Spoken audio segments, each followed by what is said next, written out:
Salut tout aurore, j'espère que vous allez bien. Lolo Roumanie, investissement immobilier depuis plus de 10 ans. J'ai aujourd'hui plus de 20 biens immobiliers. Et aujourd'hui, je fais cette vidéo pour rappeler pourquoi je continue à investir dans l'immobilier en Roumanie, alors qu'il y a d'autres actifs comme les cryptos, comme la bourse, voire comme l'immobilier en France pour certains. Pourquoi je continue à préférer, et de loin, l'immobilier en Roumanie. Alors la première raison, c'est qu'en fait, tout simplement, j'ai commencé, moi, il y a plus de 10 ans, depuis 2014, à investir dans l'immobilier en Roumanie. J'avais senti le filon. Je vais pas revenir sur mes histoires pour regarder mes autres vidéos si vous le souhaitez.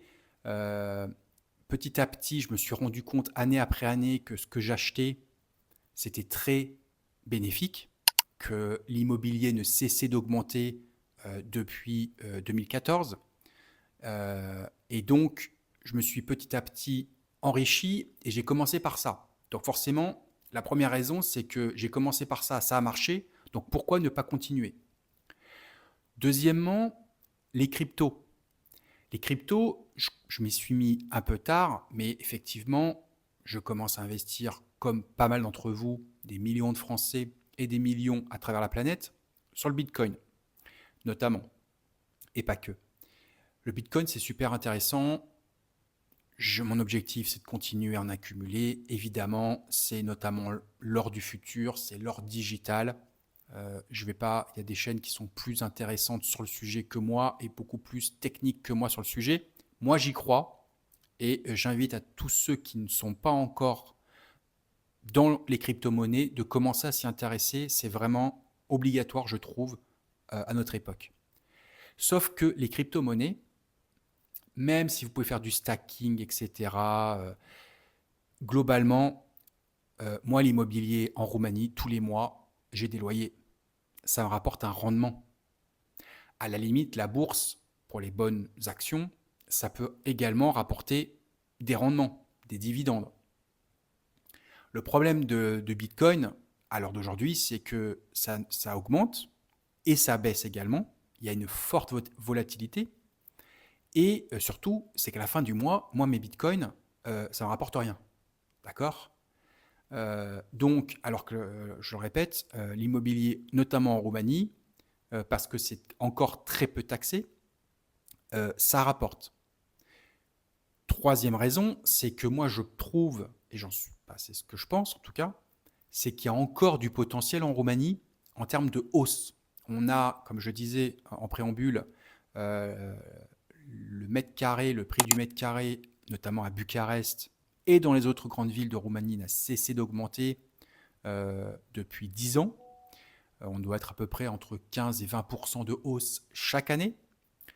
Mais je pense que aujourd'hui, on est à peu près à 2 000 € le mètre carré en moyenne, hein, à Bucarest. Moi, je pense qu'on peut très bien aller demain à 3 000, voire à 4 000 € le mètre carré. Et donc, il y a encore un potentiel énorme de hausse. Et donc, quand on achète aujourd'hui un appartement à 50 000 € ou à 100 000 €, moi, je pense que dans 3, 4, 5, 6 ans, on pourra le revendre 150 000 € pour si on l'achetait 100 000, voire 200 000 €. Voilà. Je rappelle qu'aujourd'hui, les taxes de plus-value sont extrêmement faibles. Là où en France, vous allez sûrement payer, je dis sûrement, ça dépend de combien de temps vous avez gardé votre bien immobilier. Mais les impôts commencent à 36% sur votre plus-value. En Roumanie, c'est autour de 3%. 36, 3%, vous voyez la différence? Donc, et je ne parle pas de la taxe foncière qui est également très avantageuse ici. Il y a plein d'autres. Je vous invite, pour ceux qui veulent en savoir beaucoup plus sur l'immobilier en Roumanie, comment acheter, pourquoi, etc., suivez-moi sur les réseaux et vous aurez pas mal d'autres informations. Donc, j'ai commencé à m'enrichir, donc on ne change pas une équipe qui gagne. Les autres actifs, crypto, bourse, qui sont très intéressants, n'apportent pas autant de dividendes, voire pas du tout, comme l'immobilier en Roumanie. Et la troisième raison, c'est ce que je viens de dire, c'est que y a une forte probabilité encore que la hausse continue, Alors que, et là ça va être ma quatrième raison, mais qui est liée, alors qu'en France par exemple, si vous voulez acheter de l'immobilier en France, il faut quand même savoir un truc, c'est que le prix de l'immobilier, si vous avez acheté un appartement à 1 million d'euros en 2018 à Paris, il vaut toujours 1 million d'euros en 2025.